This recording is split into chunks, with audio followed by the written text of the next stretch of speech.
a couple of Cordoba per pound, and they may have tortillas as well. There really is no middle class here. You're either elite and politically connected, or you're poor. It's just a struggle. It's a place that people struggle. 60% of the economy is agriculture, and the most of that is bananas. I see a lot of injustice here. It's just appalling sometimes, the stories that you hear, and it's really quite sad. This is the new president. He was a guerrilla leader, and now he's the president of a socialist country. He's also somehow came from being a guerrilla leader of a people's movement to being one of the richest men in the country. So it's interesting how they're able to do that. There is an election coming up this year. Today happens to be the Liberation Day, which is the 39th anniversary of the overthrow of the Somoza regime. So there's lots of celebrations. It's a national holiday, and they have lots of buses. They get on big convoys of buses and go into Managua and have a big celebration. Future of Nicaragua. Right now, actually, the economy is doing reasonably well in that it's been growing at about 4% a year, which is unusual for the region.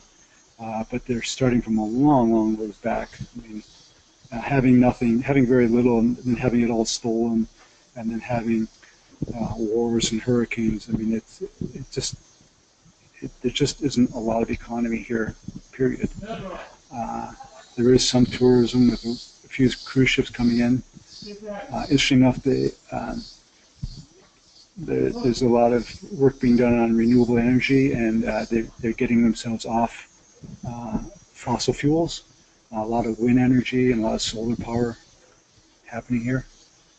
It is a retirement place for expats, and we have a lot of friends that we meet in Grenada on the weekends and that, but it's a very small number. That doesn't have very much to do with the economy.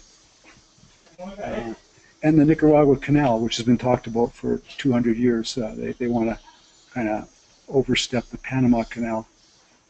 Probably will never happen. It seems like it's a real pipe dream, but the current government sold the rights to that canal to a Chinese billionaire who seems to think he can do it. But it would be a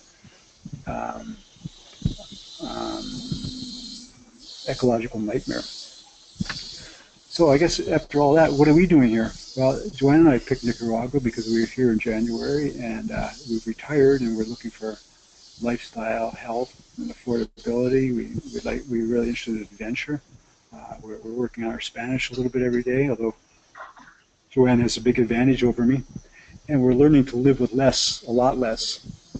But this is the kind of this stack of bananas here cost us about $2, and unfortunately they all ripened at once. But it was kind of fun. We eat a lot of bananas.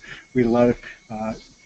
When we go shopping, we have to go foraging because we'll get a little bit here, a little bit there, and we walk a lot, so it's kind of interesting. But there's the beach, and that's the lifestyle.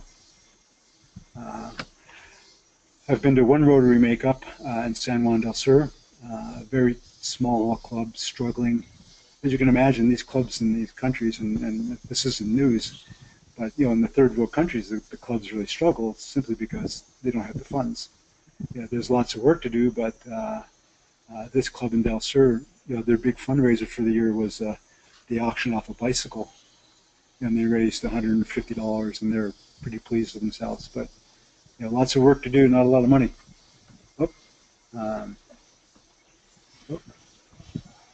I'm going backwards. Hang on a second here. That was weird.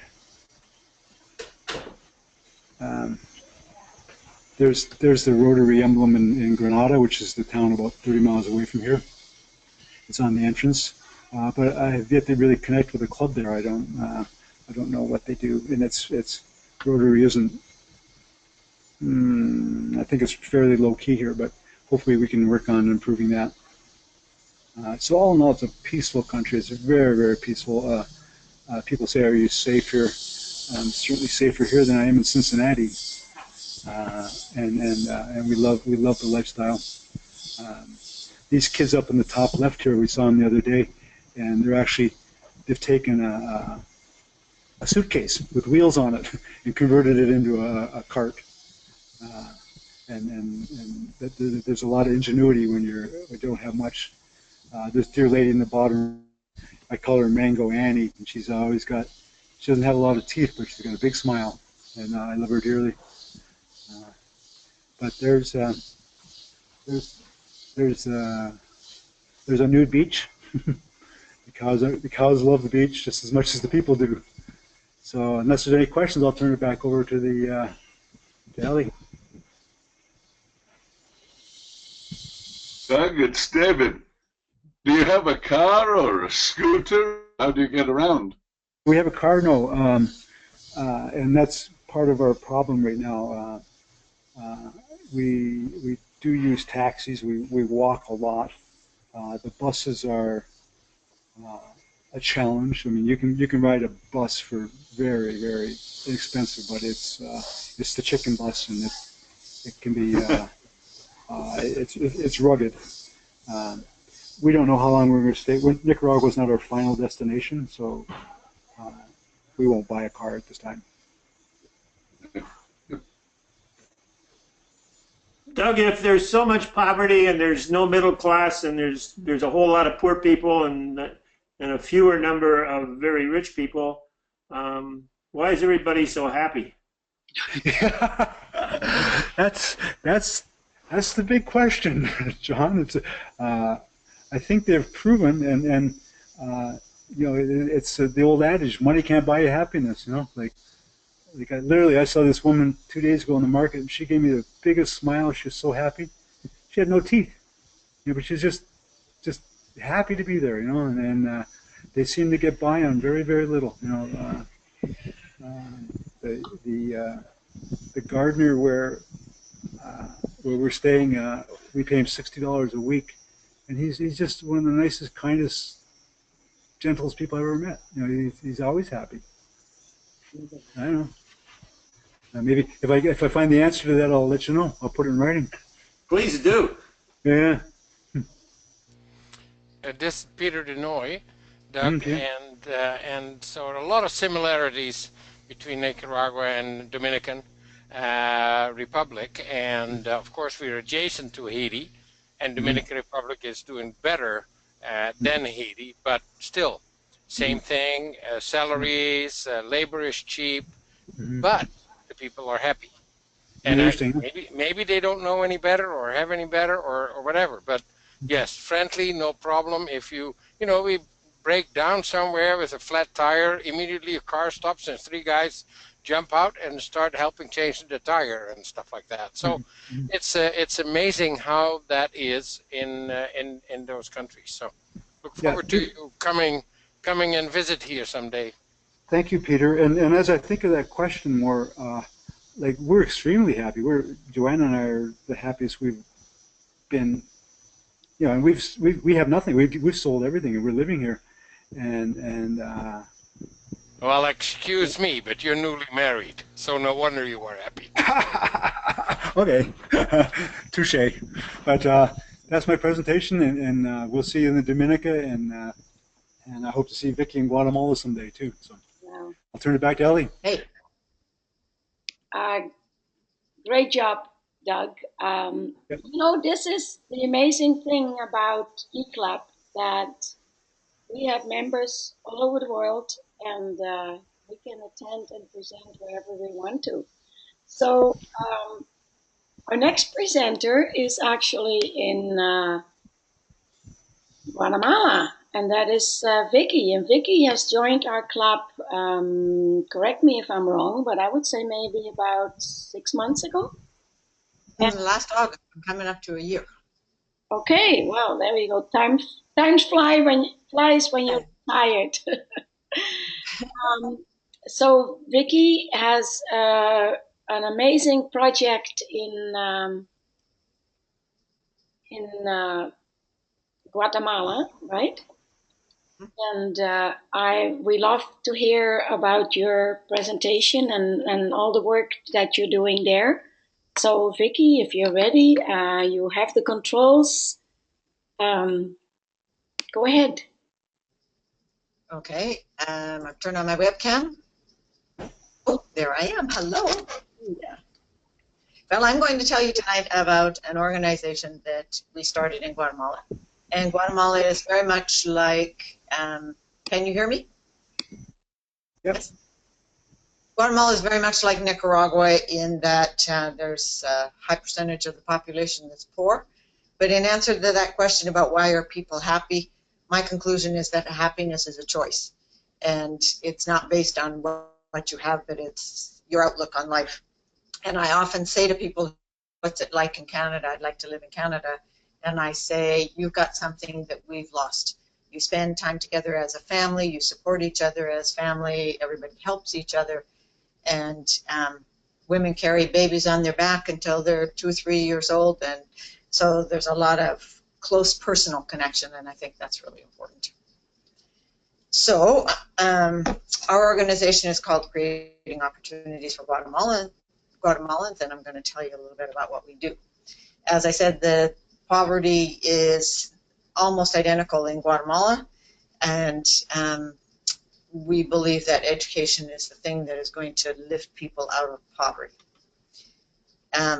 In Guatemala, over half the population lives in extreme poverty, and more than half of the kids are chronically malnourished, which has subsequent effects on their ability to learn and their ability to take care of themselves and to be able to take care of families in the future. So there's a typical house in Guatemala, and poverty affects women and children the most because lots of women get abandoned and are left on their own without any skills to be able to take care of their kids and raise their kids.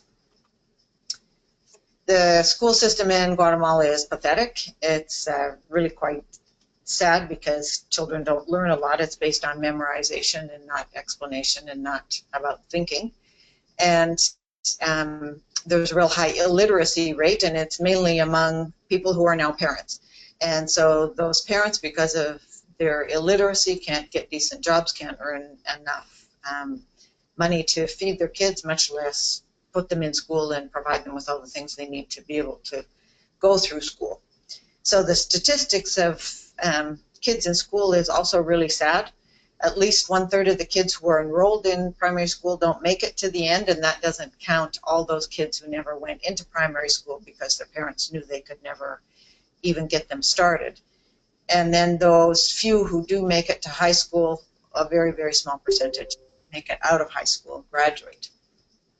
So those statistics are not very good. So the illiteracy and the lack of education and the lack of skills perpetuates, and so poverty perpetuates. So we created Creating Opportunities for Guatemalans 2.5 years ago, and over a year ago we became a Canadian registered charity.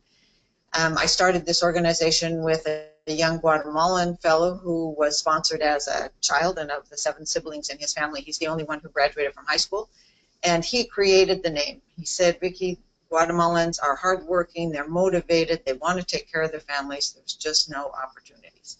So that's how we name, because we want to create opportunities to get people out of poverty, and we believe that education is the key to do that. So our primary goal, or our first goal, is to get students sponsored so that they have all the tools and all the equipment that they need to attend school and function in school. But we also felt strongly that we needed to give them some support in their education. Giving them their school books and their pencils and their uniforms was not a guarantee to success, and I've seen that in lots of other organizations where kids still don't do well. And if they go home to illiterate parents who can't help them with their homework, or it's not even in their mindset to say, what have you got for homework, the kids don't do their homework, can't do their homework, and so they fail. So we started an after-school program, and the kids who are sponsored are obligated to come to our program so that we can help them with their homework, monitor to make sure they're doing their homework, and give them any assistance that they need in learning what's involved in their homework. We also started a reading program because most kids don't see a book until they enter grade 1, and their reading skills tend to continue to be weak. And so we started a reading program to improve their reading skills to have carryover into their studies. And we also have English classes. So the kids come every afternoon after school. Well, depending on when their school is, the older kids come in the morning and the younger ones in the afternoon. And we supervise their homework. We have volunteers who come and help us to help them with their homework, and they're invaluable. And then we monitor to make sure the kids are handing in their homework and that they're getting good marks on their homework. So our reading program takes place on a regular basis. We read to the kids. We encourage the kids to read on their own. We get the older kids to read to the younger kids. And we now, thank goodness, have a reading coordinator who also works on talking about themes in books and what happened here, and encouraging the kids to use their imagination when they're reading.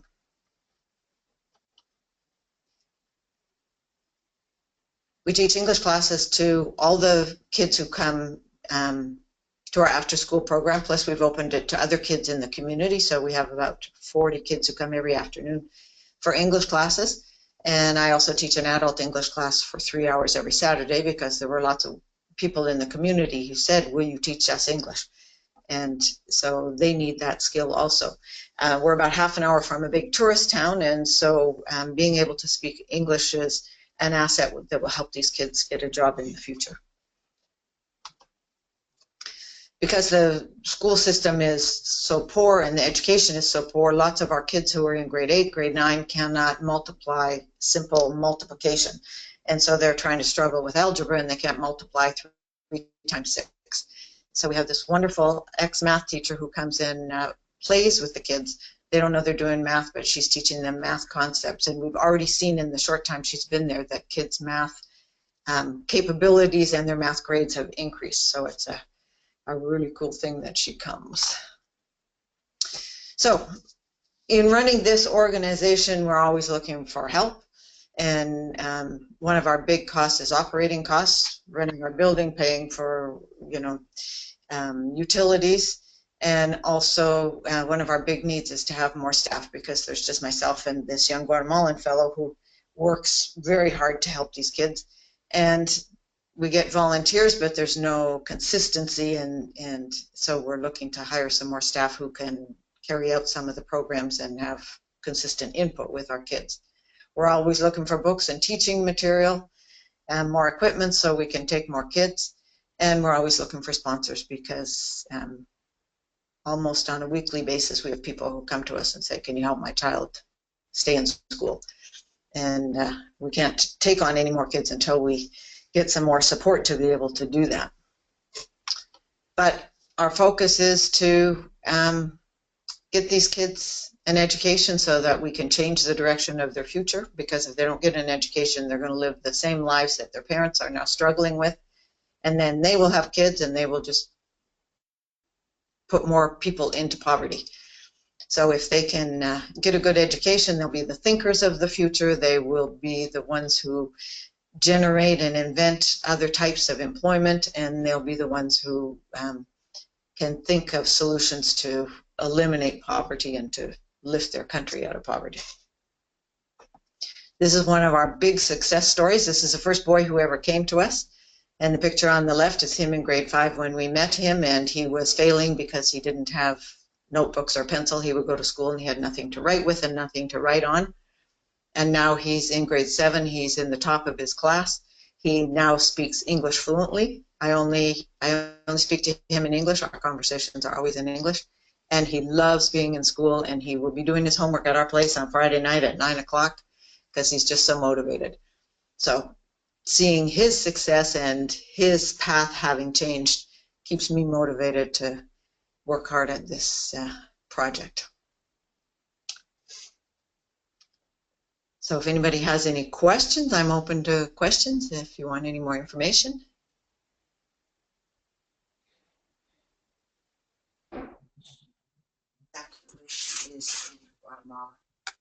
We have some questions. Have you got a minute then? Sure.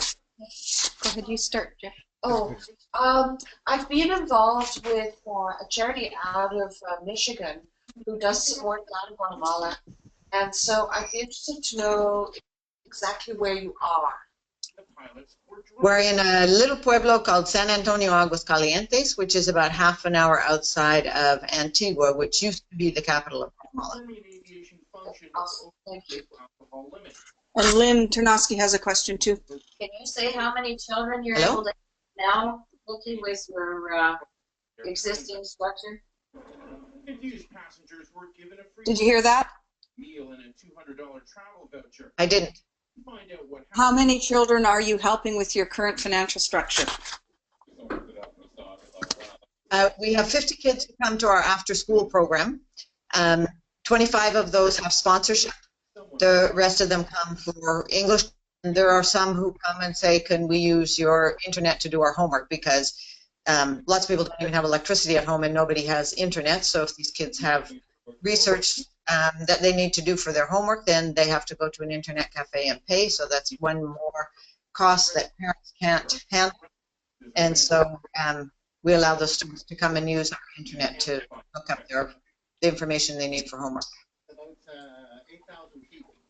I think Doug has a question. Vicki, it's Doug. Hi. I just, before you start, somebody's radio or TV is on. I'm hearing news or something in the background. I don't know who that is. And the news isn't good. How would individuals get donations to you? They can email me and I will send them different ways that they can send that to us. So, Do you have a donation button on your website, or? the website is under construction. It's not my forte, and now I have 2 wonderful volunteers who are working very hard on it. So it's not ready yet, but I could put my email here, and then you can somebody can write to me, and I will respond and tell them how to do this. Yeah, that'd be great. Thank you. Thank you for the question. Excellent presentation, Vicki. Thank you very much. Ramiro and I, having been involved in Project Amigo, which is a very similar project, we know what it's like, you know, with the how you can lift an entire family out of poverty by even just educating one of the children. It's amazing. I have a few questions also. You mentioned that there's some volunteers that come from a nearby tourist destination. Do you have anything set up where you have days where volunteers can come and assist with anything, or do they bring school supplies, or could you tell us about that? Yeah, we're open Monday to Friday during the school year, and then part of the Christmas break, because we don't want the kids their brains to turn to mush while they're not in school. So yeah, volunteers can come any of the time. Of course, we appreciate notification, but we have never turned away a volunteer, and everybody brings some enrichment to our kids, and even just giving the kids more opportunity to play. We've had wonderful donations of educational games, because these kids never played games before they go to school, and all that preliminary learning that kids in our culture do before they go to school just through play, these kids miss out on, and so they have no preparation for school, and then all of a sudden they need to learn how to read and write, and they're just so handicapped. And so we're trying to close that gap by doing educational play, puzzles, like I said, reading, and then helping them with their homework. So yeah, we love it when volunteers come. Thank you. Did that answer your question? Yes, it did. I probably email you a little bit about other questions. Jay also has a question. So Jay, go ahead and turn your camera on so we can all see you and ask your question. Hi, Vicki, I have a question. Do you work with any local Rotary Club in Guatemala? Do I what? Do you work with any projects with any Rotary Club in Guatemala? Not yet. It's on my list. I had gone to the Rotary Club in Antigua for a couple of months with the prospect of joining them. but I had a couple of incidents on my way home, driving home alone on some dark roads at night, and I decided that wasn't safe, and that was I found. Yeah. But I have because close connections with them, and I have talked to some of the members. I've kept in contact with them, and so I'm working on going and doing a presentation with them. Yeah, because I worked with the Rotary Club in Belize City when we donated 150 wheelchairs in 2013. We worked with the Rotary Club in Belize City, so it was a matching grant project, and then yeah, we were able to do donate 150 wheelchairs to the Rotary Club there. They're in Belize City, and they arrange everything. Wow, Yeah. Wonderful. Belize City, is that what you're saying? Thank you, Jay. You're welcome.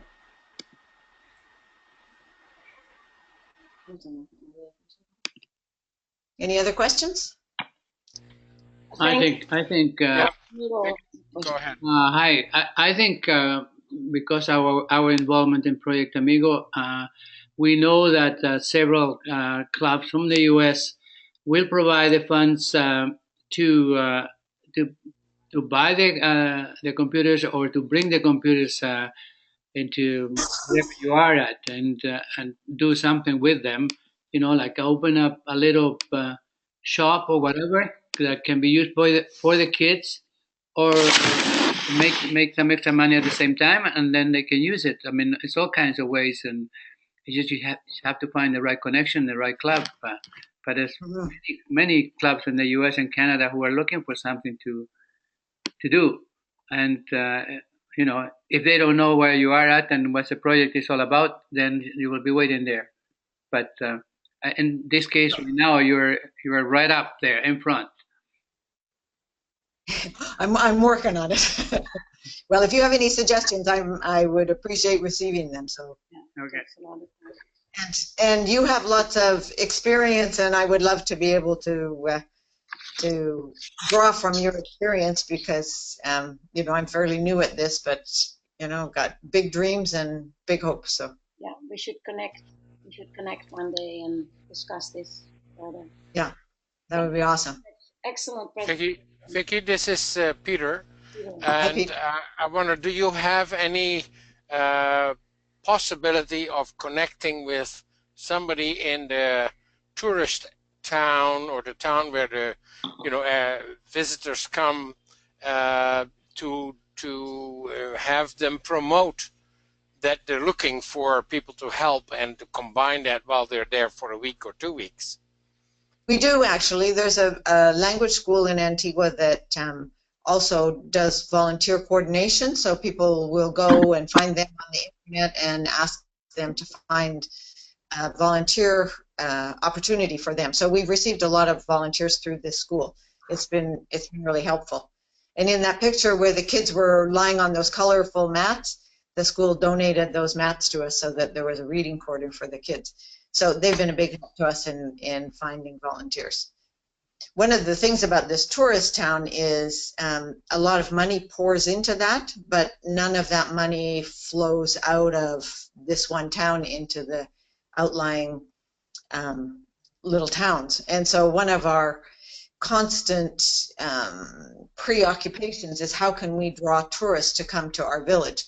And so we're working on a couple of ideas to get some of that tourist money to flow into the village and help the people who live there.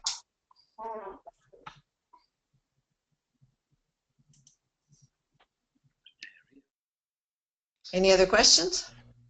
Yeah, following up on what Ramiro said about the computers is great, but one of the things you said, electricity is not available. So that becomes a problem when you deal with electronics. It's available to me. It's not available to a lot of people who are poor because they can't afford to have it brought into their house and they can't afford to pay their electricity bill. But if somebody came and they said, I'm going to donate 100 little computers, you know, whatever. I mean, those things are cheap now, etc. But for instance, they say we got 100 computers or 50 computers, would you be able to accommodate that somehow? With electricity, especially in mind. Right. I would have to think about how I would do that, because it's one thing to hand something like that to a person, and it's another thing to make sure that they use it and that they learn it. Because oftentimes what happens with things like that, if there's not some kind of control, this person will just sell it because they don't have enough money for food. Yeah. And so we have had a few donations like that, and we keep them in-house, and the kids come to us and learn how to use them and use them while they're with us. And we're open from 9 till 9:30 every night, because the last boy you saw there, he was on the street when we met him, and so he stays with us till 9:30 every night. So we invite the kids to come to our place outside of their after-school program time, and so that would be a time when they could spend more time on something like a tablet. But I would be a little reluctant to let them take it home, because even if they wanted to keep it, there might be somebody in their family who would sell it. So yeah, I agree. If you lose control about that, they're gone. Forget That's it. Right. They they're worth too much money and whatever. So so that's why what I mean, you have an area, a building or something like that, where you could put it to use. Yeah, we do. That's where our facility is, where the kids come for the after-school program, where we do our English teaching, and where they do their homework. So we have space for that, and we have secure area where we have valuables locked up. Well, I commend you on the work you're doing, because it's groundbreaking over there, no doubt, and a wonderful experience, I think. Well, thank you. Sometimes I feel overwhelmed with the challenge, and then I just have to remind myself, if I can help 25 kids or 50 kids to get an education, that's a big chunk, and those kids otherwise would be doing what? Living like parents. So. Yeah, even one will make a difference. Very good. Thanks very much, Vicki. Yeah, great. You're welcome. Thank you, Ellie. So that we had two very educational and informative sections on our fellowship assembly, and I hope that Jim is going to bring a little bit of fun and more education possibly for our members. So stay tuned, and we're handing it over to Jim now. Thanks, Jim. Past President Jim Ferguson. PP, that's right. Ellie, Doug, and I had talked about what we could do at a fellowship assembly. And one of the things we talked about is actually having a quiz. So what I've done is I've divided up. I was going to go according to region, but that's a little bit too hard to figure out. So what I've done is I've taken about the first half on the right-hand side of the people in GoToMeeting as Team 1, and Team 2 is the bottom half. So Team 1, if you look on the screen on the right-hand side, and everybody can see my screen right now, it says Fellowship Assembly Quiz. I'm hoping. Peter? Yes. Okay, good. So Team 1 is Ellie, Frank, Peter, Lynn, I guess you're at Colleen's place, Colleen, and David. And Team 2 is Doug, Jay, John, Lawrence, Newton, and Vicki. So those are our two teams. So I was going to try to do it east versus west, but we're all mixed up here. So I'm just going to shut off my camera here. And Peter, if you can shut off your camera as well, so everybody can see the screen.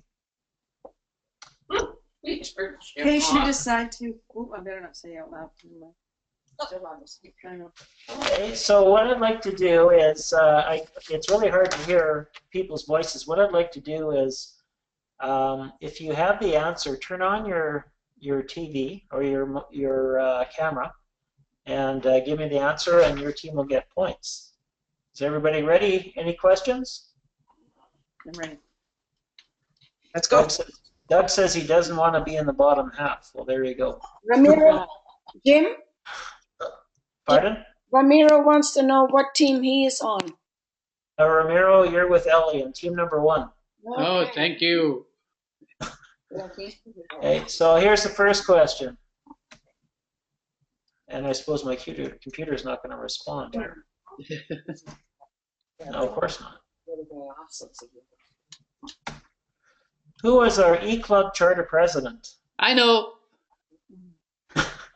I don't see a face. Ellie Contreras.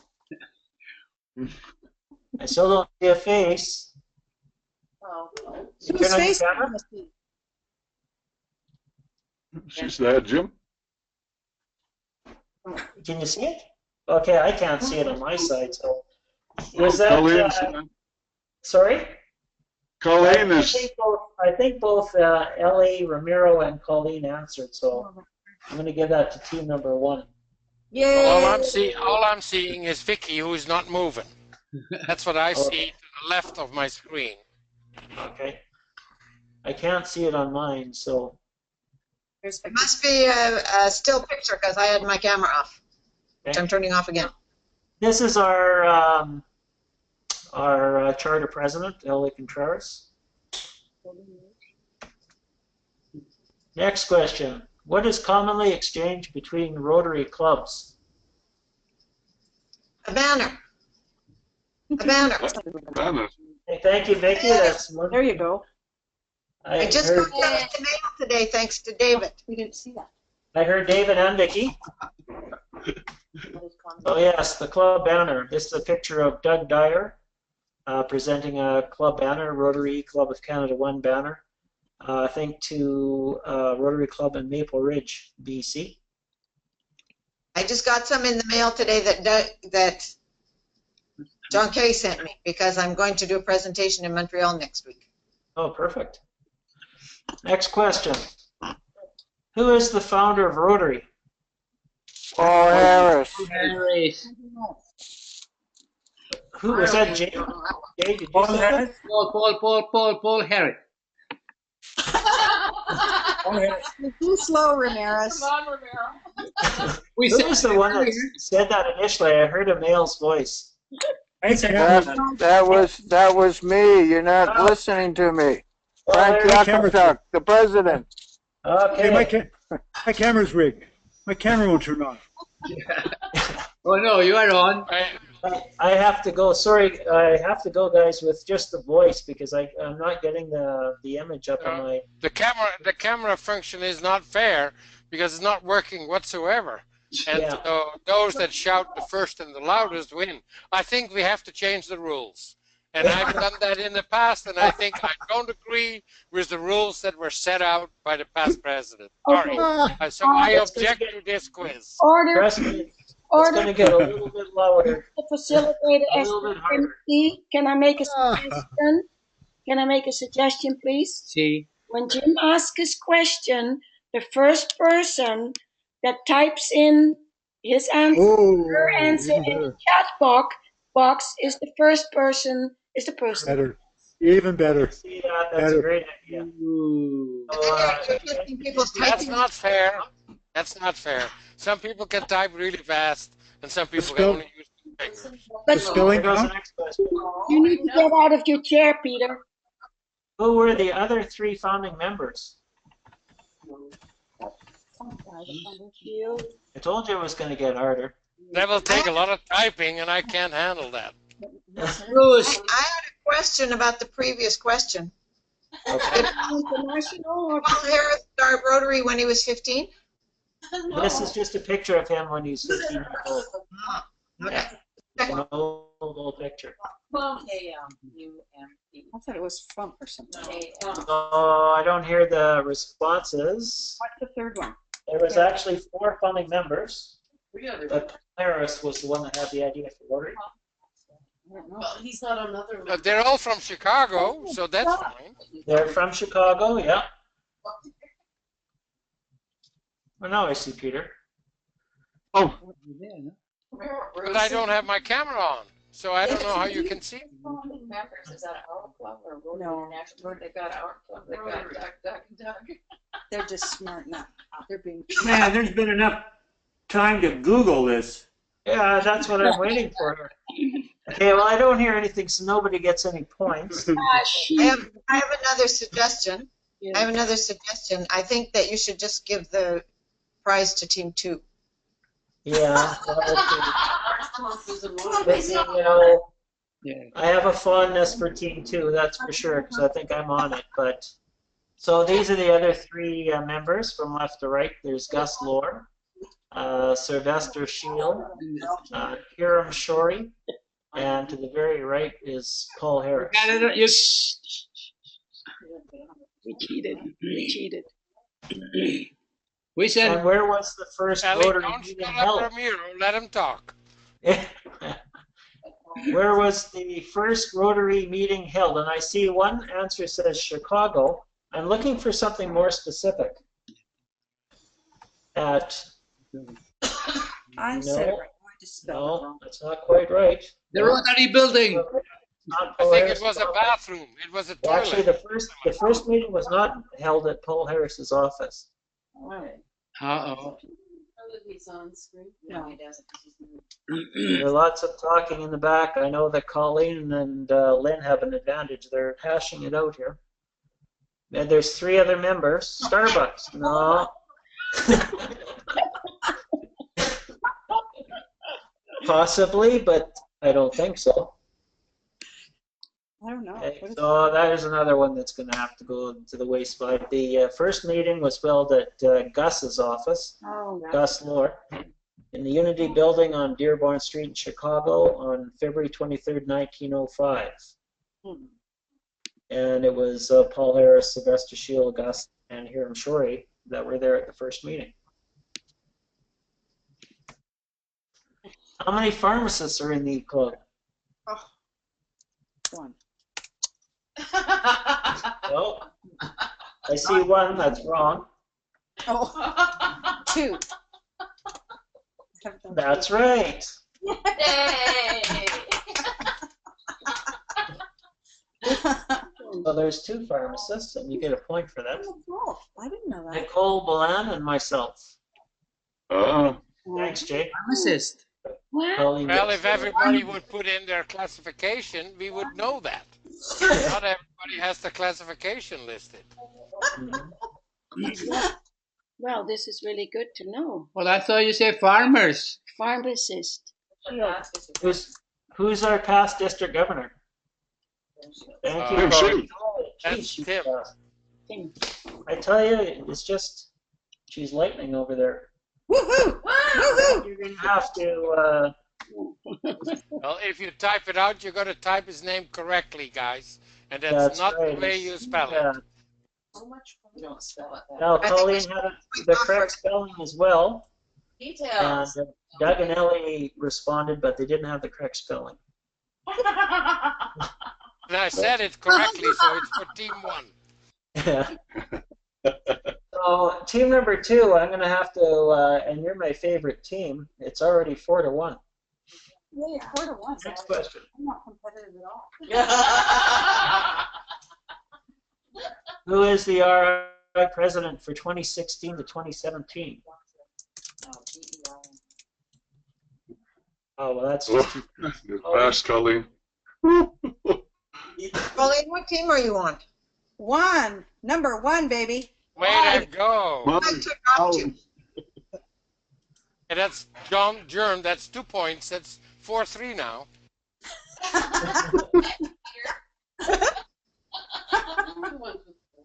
Hey, some of us are just really fast typers here, so John Germ is the new RI president for the year. Next question. And team number 2, you guys awake over there? Doug? How are things in Nicaragua? Next question. Slow. What level of presidential citation did our E-Club attain for 2015 to 2016? Oh, I can't even finish. We passed, Jim. Bronze. Yay, us. Yay!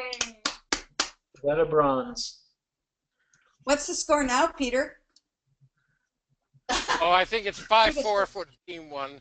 Oh. You know, I mean, we count differently here in Dominican, so. New math. Yeah, I think I'm going to have to even this off here because Colleen and Lynn are just wiping out team number 2. So Ellie, Ramiro, Frank, Peter, and David, all of you guys are on team number 2. Team number 1 is Colleen and Lynn from now on. Oh. Doug and I want some questions in Spanish, please. In Spanish? Yeah. Good luck with that. Atlantic. What's the name of our E-Club webmaster?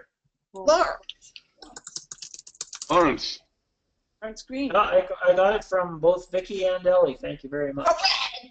There we go. Now our team number 2 is on fire, I tell you. Lawrence Green. Right. Is our webmaster. Colleen and Lindy, are you shaking a little bit in your boots? No, I typed Larry and I thought he would be upset with me, so I erased it and put Lawrence, and the other guys got in ahead of me. Oh, okay. I learn fast. What's the name of this E-Club group? Oh, I don't know. And over there's John K. Vancouver, what are they called? That's partly it, but I'm looking for the general. Yay, Doug. Something about whales. Okay, I'll give that to you. But tell me, what is this group called in the E-Club, Doug?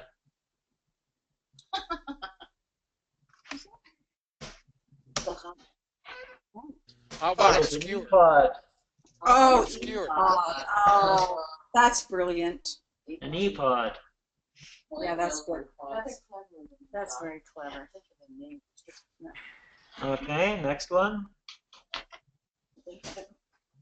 Which E-Club member showed a picture of this erupting volcano during an online meeting? Well, who's that? That's right. Thank you, Vicki. I got one question right. It was Vicki. She's so pretty. And the next question, where was the volcano located? I don't know how to spell it. No, it's Guatemala. Central America. Okay. I'm sorry. You know, actually, this works out good because I can see who got through on the computer first, and again, it's. And you have to be really Vicki said Guatemala. No. There you go, Colleen. I have to give you that one because you spelled it correctly. If I'm more specific, it's a Lotenango. Hey, okay. Close, but I have to give that one to Vicki. So. We wouldn't have got that. I think the score is tied right now. Oh, you know, it's not bad. It's 7-4, so there's hope. Where was this picture of E-Club members taken?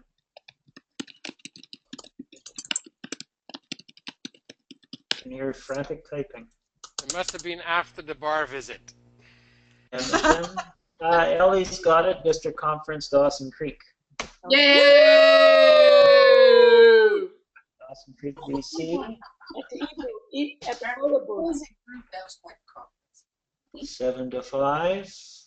I went to the Oh, one come on, we in gotta pull up our Edmonton the socks year here. before. It was really good. What is our resident E-Club dentist name? Thank you, Colleen. Bruce Kleberger is correct. How come she drives so fast? How can she drive so fast? She knows the answer. Well, it's got to be. Questions. She spelled it wrong. The internet. She spelled it wrong. Oh, geez, I did too. I put an extra K in. Okay, I can't give that to you. Oh, come on. No, you did it right. But then again, Doug didn't put Bruce's last name in there. He just said Dr. Bruce. Colleen got He's a friend of mine. He's a friend of mine too. Okay, well, I'm going to take He's that. my dentist. And we're at 7-6. Close.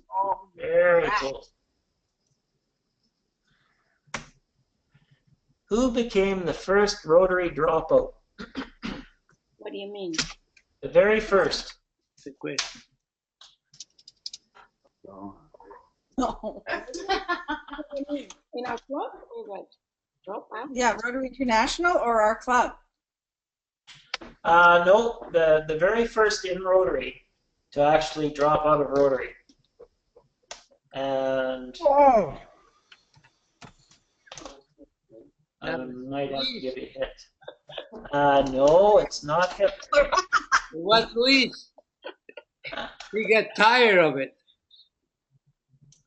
Well, Harris is not right.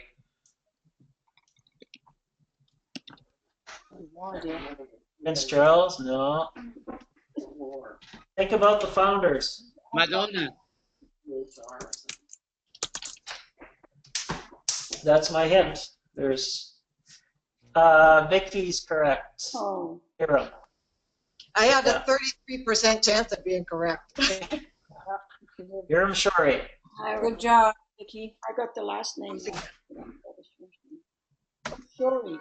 And this was what a fellow wrote about this. We will never know what dissatisfactors led to Hiram becoming Rotary's first dropout, but there's a lesson we can take from 105 years ago. Even people who have a strong vested interest in the club and its success can become disillusioned in a matter of a few meetings. It takes extraordinary sensitivity and awareness to address dissatisfiers that may cause a member to leave the club, but it is the only way to help close the back door that members use to slip away from the club. I thought I would put that in there. It's a sobering thought, that's for sure. All right. Now, which E-Club member flew this model of plane? Reader messages. I must have missed it. That's right, Colleen. You're correct. Chris Langley. That was Lynn, actually. I'm just the typer. We're a great team. Our youth services chair actually took some training in that. It's a trainer.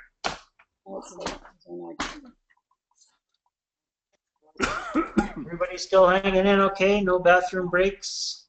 That kind of thing, My no? dog does. So which E-Club member had a surprise wedding recently?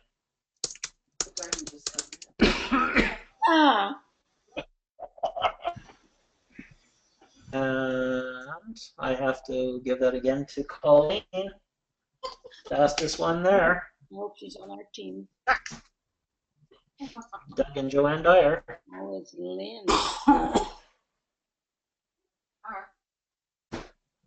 What's the name of my cat? That's random. Yeah. What's the name of my dogs? He's been on my lap for, I don't know, 2 or 3 years, basically, just about at every meeting.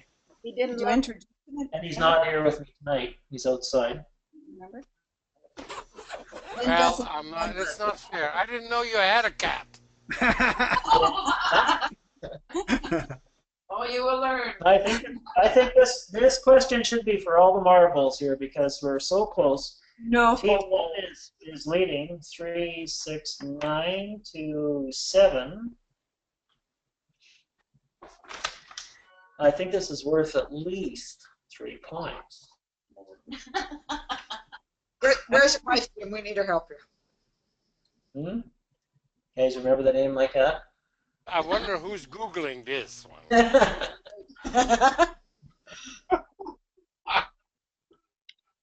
Yeah, no takers, eh?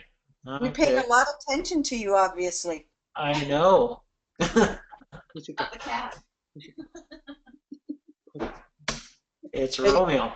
We were not. Oh, Ramiro, you should have known. That's typically where he always is. He's in my my lap, sleeping. So thank you very much, everybody. I was hoping Team 2 could pull up their socks with that last question, but it looks like team number 1 of Lynn and Colleen have won from 9 to 7 points, but a close game. And our guests, Tessa and Vicki. Thank you. That was fun, Jim. Oh, thank you. Yeah. So we got disqualified from team number 1. No. So I have been made to. In the midst, he changed the teams because. I had to even it up. But those are the things that when you organize it, you can do. You can do anything you want, right? Well, it was great. This was, a lot of our members missed this fellowship assembly, and we're gonna let everybody know that they should join us more on the fellowship assembly. This was a lot of fun, and I would like Jim to be our official club historian because I think he likes doing this kind of stuff. Great. Wow, we even all hung in there much longer than we anticipated, but ice cream. Vicky's looking for the ice cream. Can we walk to Dairy Queen for Bruce? We'll do it. We'll do it for you. We did last night with Bruce and Sylvia. We walked to Dairy Queen. So thank you all. Spread the word. Tell your fellow members how much fun the Fellowship Assembly is. And thank Doug, who put this particular Fellowship Assembly all together. Great job, everybody. Thank you all for your participation. And on to the next one. The next one is going to be also very exciting. So have a great evening. We're going for a walk. Are we? We should have fireworks. So who's going to go to the Dominican Republic and help Peter to turn off his camera? Or get him out of his chair. Help him out. He's frozen. Peter is frozen. He's frozen. Thank you all. Have a great evening. All right, thank you. All. Thank you, Doug. Thank you, Ellie. Thanks, everybody. Bye. Good night. Thanks, everybody. It was fantastic. That was lots of fun. Good night. Yeah. Thanks, Doug and Vicki, for your excellent presentation. So I'm going to shut her off here. Everybody have a good night. Good night. Bye, everybody. Good night. Adios. Adios. Hasta la vista. Yeah, okay. It was good. Wait, Doug wanted to keep talking. Who? Doug? No, He was I saying- can't see. There's some of the things that are not showing here.